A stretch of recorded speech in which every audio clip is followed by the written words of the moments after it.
Baik, Assalamualaikum warahmatullahi wabarakatuh. Saya Mirawati dari kelompok 6 akan menjelaskan tentang materi yang kedua dan yang ketiga, yaitu Class Management and Atmosphere dan Topic Based Work. Dalam materi ini mencakup tentang anak usia 10 tahun yang sudah memiliki gagasan pasti terhadap apa yang dia sukai dari seorang guru. Di dalam materi ini juga membahas tentang bagaimana menjadi seorang guru yang ideal dan bagaimana seorang guru yang mampu menciptakan suasana yang bagus. Sebagai seorang guru juga harus memiliki selera humor yang bagus, memiliki sikap yang baik supaya murid-murid yang kita ajarkan itu tidak mudah bosan di dalam kelas, karena anak usia dini itu mudah bosan apabila dia hanya diajarkan materi-materi saja.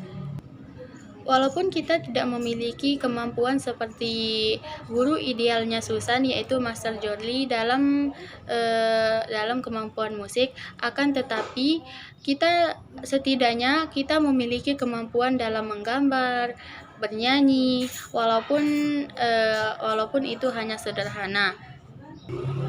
Di dalam kelas kita juga harus menciptakan rasa aman dan nyaman supaya apa yang kita ucapkan mudah diterima dan mudah dipahami oleh anak-anak.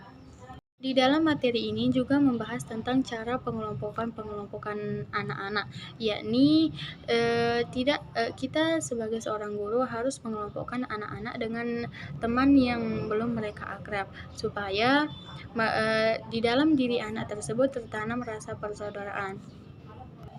Nah, sebelum pengelompokan anak-anak, kita juga harus menjelaskan dulu apa yang harus mereka lakukan sesuai dengan pembahasan yang dibahas pada hari ini, supaya mereka tahu apa tujuan dari pengelompokan mereka dan mereka mengetahui apa yang akan mereka lakukan. Selanjutnya saya akan membahas materi yang kedua, yaitu pengajaran berbasis topik. Sebelum kita membahas tentang pengajaran, kita harus memilih topik terlebih dahulu, yaitu topik apa yang harus kita bahas pada hari ini. Misalkan kita membahas tentang topik makanan. Dari awal sampai akhir kita hanya akan membahas tentang makanan. Kita tidak boleh membahas tentang hal-hal lain di luar topik yang sudah kita ambil. Nah,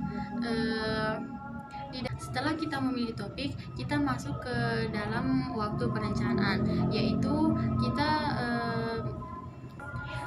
setelah kita memilih topik, kita akan memilih waktu perencanaan, yaitu kita harus menggunakan waktu sebaik-baiknya dalam penyampaian materi yang kita sudah ambil tadi.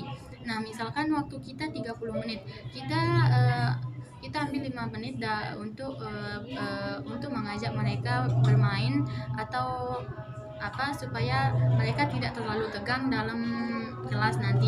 Nah, yang kedua, kita ambil waktu agak lebih banyak supaya materi yang akan kita bahas tuntas pada hari itu. Nah, selanjutnya waktu yang terakhir itu kita habiskan untuk berdiskusi dengan peserta didik tentang apa saja yang mereka mengerti dan apa saja yang mereka ketahui tentang materi yang sudah dibahas tadi.